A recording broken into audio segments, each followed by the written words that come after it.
Hi guys, Pariah here, and today I'm going to teach you the cross in the Rubik method. This is very easy for almost any method that you do, and you should be pretty familiar with it from the beginner's method if you have done that already. So what you want to do is orient the each four edges on the white face is what I prefer, and then after that you do the F2L step, which I'll talk about in my next tutorial. So we have a case here. I just scrambled the cube, and we were lucky enough to get one case already in its spot, the white and blue, and we have a case here with the orange and white. It's in the right spot, but it's incorrectly flipped, and this happens a lot. And usually what you might do is R, F prime, U prime, R2, something along those lines, but that is much too difficult and time consuming. So there's an easy trick that you can do. So you have the orange and white on the right, or the incorrect flip on the right, and you do R prime, small u, R prime, small u prime, and then I'll orient this edge in the correct place. So with a bit of practice you can pull off that with varying amount of ease if your cube doesn't spaz out. But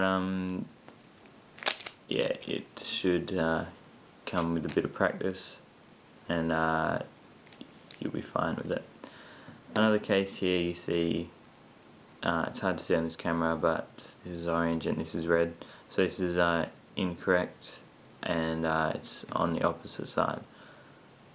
So what you want to do with this case here is simply, if the white is facing you, do F2, R prime, and then F2 to fix this if it was solved.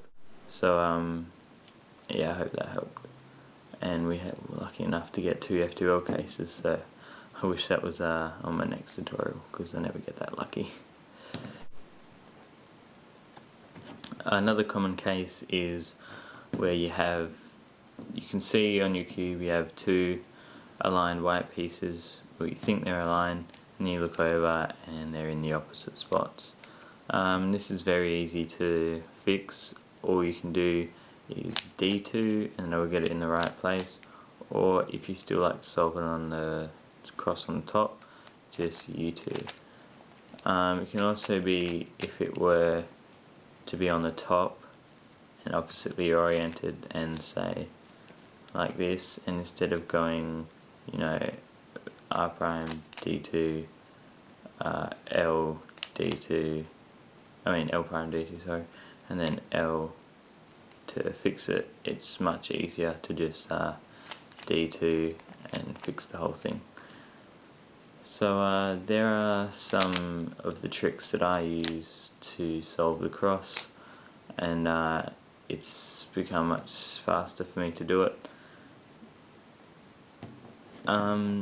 Thanks for watching this video, and I hope you subscribe and tell your friends, and get this channel out there so I can become more successful and spread the Rubik's Cube around a bit more, to show it wasn't just an 80s made toy, it's still very popular today.